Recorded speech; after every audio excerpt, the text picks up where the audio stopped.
नमस्कार, सुस्वागतम, वेलकम, अभिनंदन। मैं हूं डॉक्टर वाई राखी। कैसे हैं आप लोग? कमेंट्स में जय माता दी जरूर लिखिए। आप लोगों की पोटलियों की पूजा लगातार चल रही है। अगर अभी तक आपने पोटली का ऑर्डर नहीं किया है, दीपावली सर पर है, तो पोटली का ऑर्डर कीजिए। लिमिटेड पोटलियां हैं जो हमें आपके घर पहुंचानी है ताकि आपका भाग्योदय जरूर हो। और पोटली के लिए आपको हमें अपना नाम, गोत्र और घर का जो सबसे बड़ा मुखिया है ना, केवल उसी का नाम दीजिएगा। उसके नाम से पूजा होगी और ये पूजा 9 दिन नवरात्रों में आपके नाम से होगी। लेकिन जो पूजा का सामान है वो अभिमंत्रित उस लक्ष्मी पूजा से ही हो रहा है जिसके दर्शन मैंने आपको करवाए थे। उसके बाद रामायण, उसके बाद सत्यनारायण भगवान की कथा। तो नियमित रूप से आपकी पूजा का जो सामान है वो लक्ष्मी के मंत्रों से अभिमंत्रित हो रहा है। ये पोटली बनाकर आपको दशहरे वाले दिन, 10वीं वाले दिन डिस्पैच की जाएगी, यानी कि कोरियर की जाएगी। आप चाहें तो बाय हैंड आकर भी, अगर आप दिल्ली में रहते हैं तो ये पोटली ले सकते हैं। पिछली बार की पोटली को आप निकाल कर अपने ही कबर्ड के, मतलब अपने ही घर की दूसरी अलमारी में रखिएगा। लेकिन इस पोटली को वहां रखिएगा जहां पर आप अपना धन, कैश और सोना रखते हैं। चाहें तो आप इस पोटली को घर के मंदिर में भी रख सकते हैं, लेकिन पोटली का ऑर्डर ज़रूर करें आप, क्योंकि ये पोटली धन बरसाएगी। हमने गणपति महाराज को बहुत अच्छे से मनाना है, क्योंकि इस बार गणेश जी आपके घर लक्ष्मी को लेकर ज़रूर आएंगे।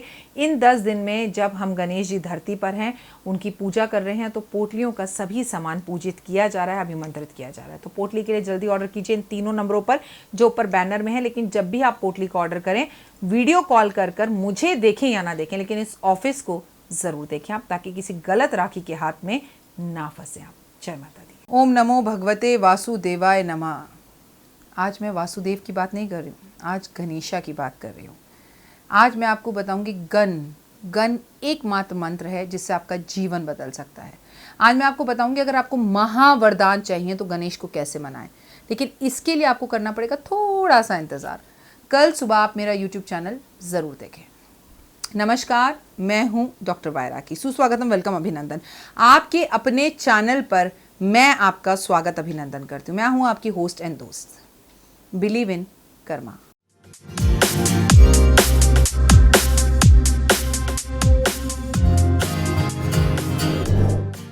हाँ जी, इस चैनल का मोटिव सिर्फ एक ही है कि बिलीव इन योर कर्मा। आप अपने कर्मास पर पूर्ण रूप से विश्वास रखिए।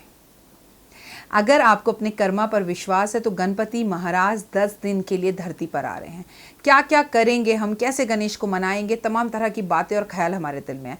अगर आपको भगवान गणेश से चाहिए वरदान, तो मैं जो कुछ उपाय बताने जा रही हूँ, चमत्कारी गणपति के छोटे छोटे टोटके और उपाय, उन्हें ज़रूर कर लें। मंत्र है गण, केवल एक मंत्र है गण। गा लिखा और उसके ऊपर जो है आपने ना की मात्रा डाल दी, गण, केवल गण बोलना है। सबसे पहले इन 10 दिन में आप एक मंत्र बोलते रहें, और कम से कम जब आप अपने ऑफिस की तरफ घर से निकलें या वर्क फ्रॉम होम कर रहे हैं और कोई घर से ही काम स्टार्ट कर रहे हैं, तो भी आप गण शब्द ज़रूर बोलें। तो गणेश जी की विशेष कृपा आप पर होगी, क्योंकि ये गणेश जी का बीज मंत्र है और गणेश जी की बहुत ज़्यादा कृपा आप पर बरसने लगी। भाद्रपद शुक्ल की चतुर्थी को गणेश चतुर्थी मनाया जाता है, जिस दिन गणेश जी का जन्मदिन होता है। लेकिन गणेश जी ने तो कभी जन्म लिया ही नहीं था। गणेश जी प्रकट हुए थे, उन्होंने गर्भ से जन्म नहीं लिया, उनका जन्म नहीं हुआ था।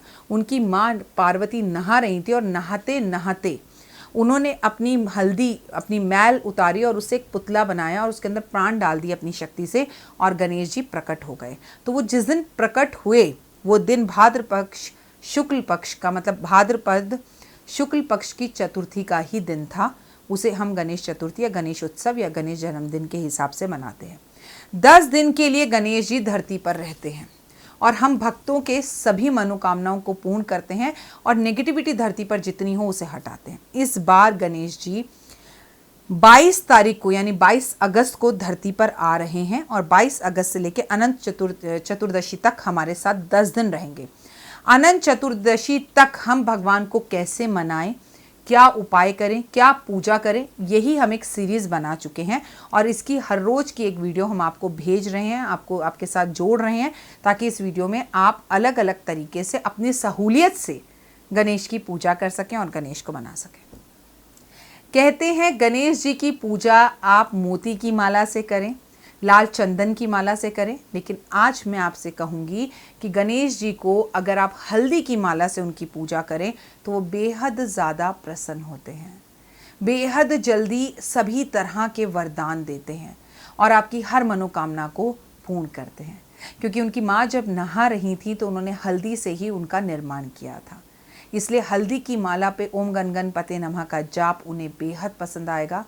आप इसी जाप को अगर करते रहें और खाली गन गन गन ये बीज मंत्र का जाप इन 10 दिन में करें तो जाप से आपकी हर मनोकामना पूर्ण होगी। मैंने आपको कई बार कहा है, कलयुग में केवल दान और जाप का ही महत्व है। और ये मैंने अभी जब घर में अखंड रामायण हुई तो मैंने देखा, पढ़ा, सुना, समझा और जाना कि जब रामायण बिल्कुल ख़त्म होने पर थी, 1-2 पेज रह गए थे, तो उसमें जितनी भी चौपाइयाँ थी उसमें बेसिकली बात यही थी कि कलयुग के अंदर दूसरे की मदद, दूसरे की दुआओं में रहना और दूसरे के लिए दान पुण्य करना सबसे महत्वपूर्ण बात है।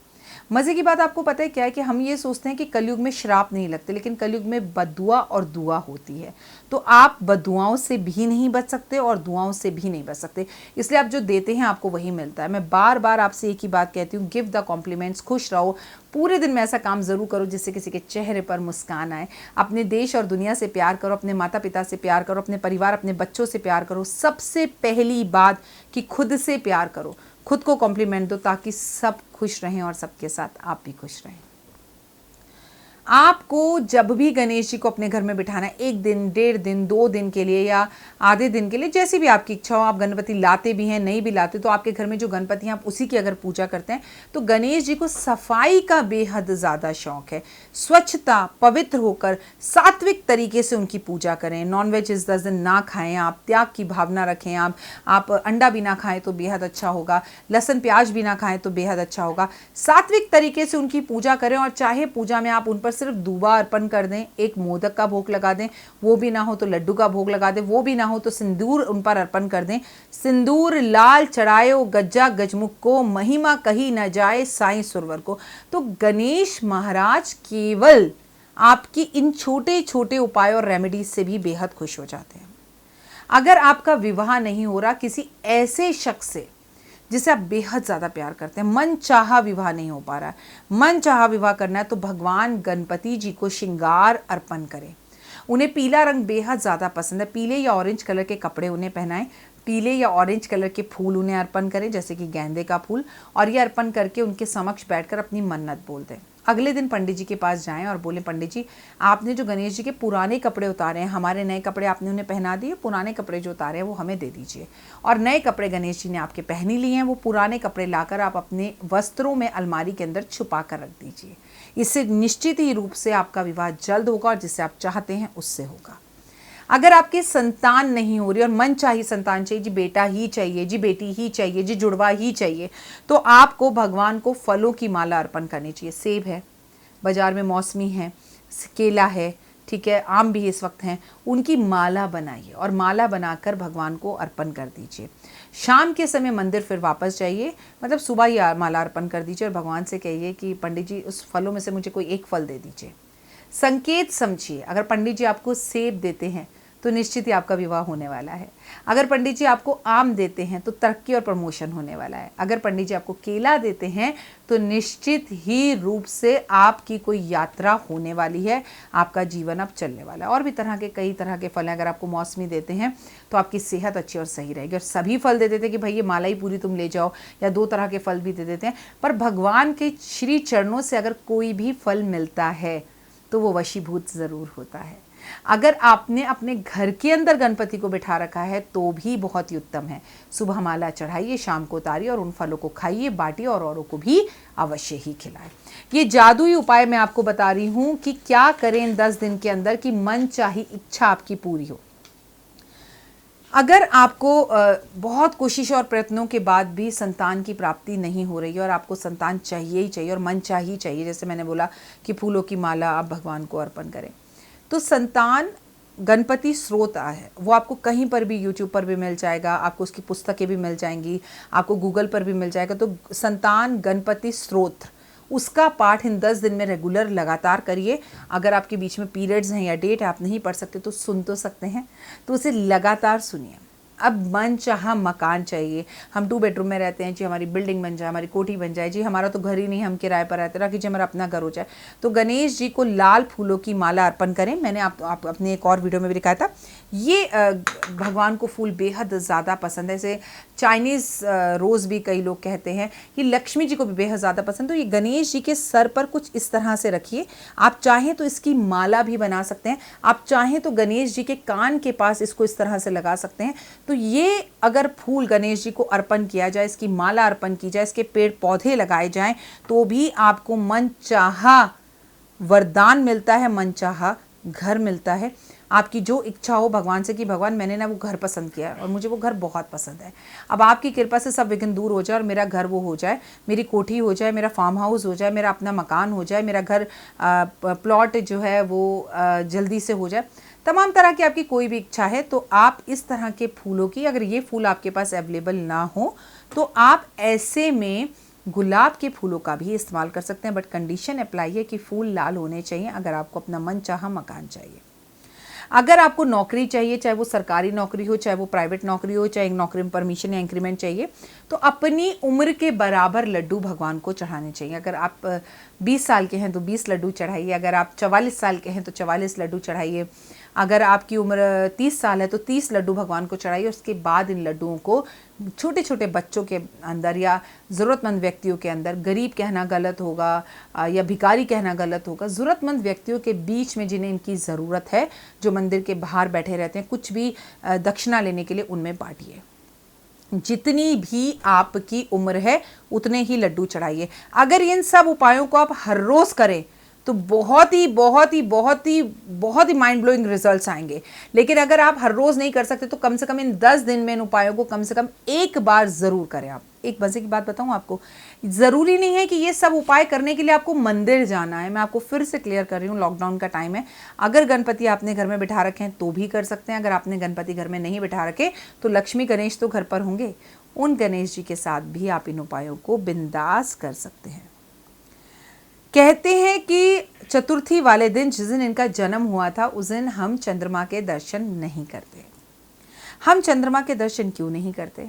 अब भाई गणेश जी का जन्म हुआ, सारे देवी देवता आए, सब बेहद खुश हो गए, कितना प्यारा गणपति पैदा हुआ है।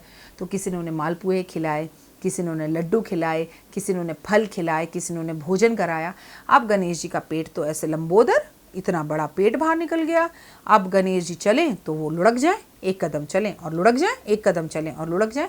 अब ये देखकर चंद्रमा जोर जोर से हंसने लग गया और गणेश जी का बहुत मजाक उड़ाया। जब पार्वती माँ ने ये करते हुए चंद्रमा को देखा तो श्रापित कर दिया कि आज चतुर्थी वाले दिन तेरे दर्शन जो भी करेगा उसको कलंक लगेगा, वो पाप का भागी बनेगा, उसका बुरा होगा ही होगा। अब चंद्रमा डर गए।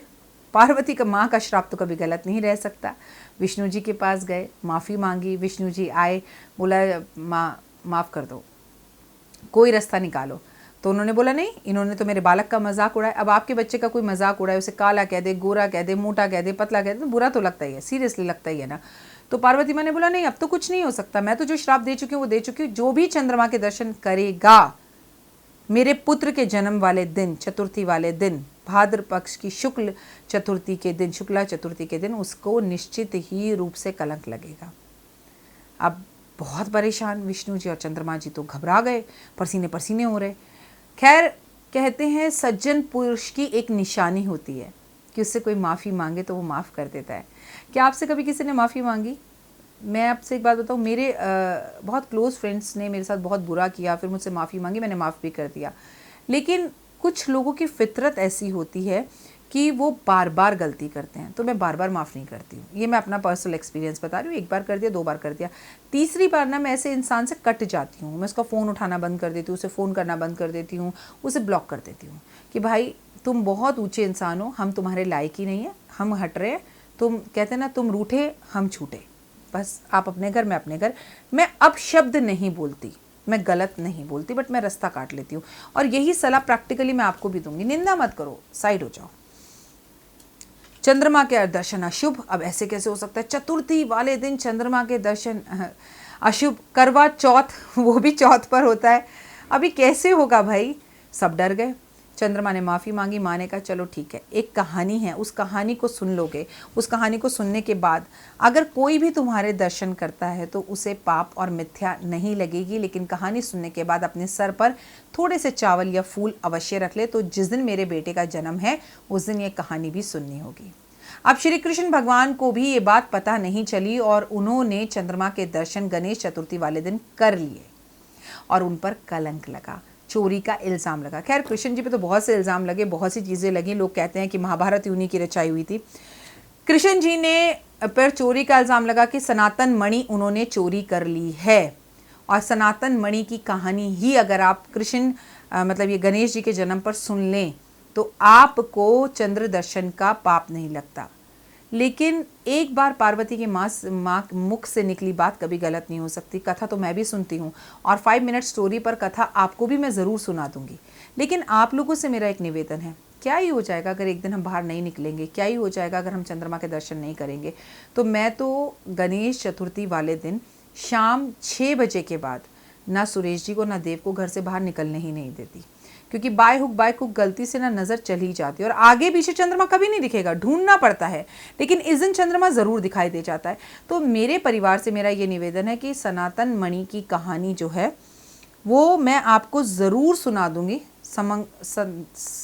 समंतक मणि इसका सही नाम है। समंतक मणि की कहानी मैं आपको ज़रूर 5 मिनट्स चैनल पर सुना दूँगी। लेकिन इस कहानी को सुनने के बावजूद भी आप कोशिश कीजिएगा कि आप घर से बाहर ना निकलें और इस दिन चंद्रमा के दर्शन ना करें, क्योंकि माहौल और कुछ बातें ऐसी चल रही हैं कि यहाँ तो चंद्रमा के दर्शन ना भी करो, चतुर्थी हो भी या ना हो, तो लोगों को बोलने में और कलंक लगाने में मात्र 1 मिनट लगता है। क्या ही जाता है किसी में कमी निकालने में, बस ये तो तुम ये कर रहे थे, तुम वो कर रहे थे, तुमने ऐसा किया, तुमने वैसा किया। लेकिन हम ये 3 उंगली भूल जाते हैं जो हमारी तरफ है कि भाई हमें भी तो खुद को देखना है। मनुष्य इस कलयुग के अंदर अपने पाप और अपनी गलतियों को नहीं देखता, इनफैक्ट उसे बहुत हद तक छुपाता है। तो कोशिश कीजिए कि आप इन चीज़ों से बचें। गणेश जी को सिंदूर बेहद पसंद है।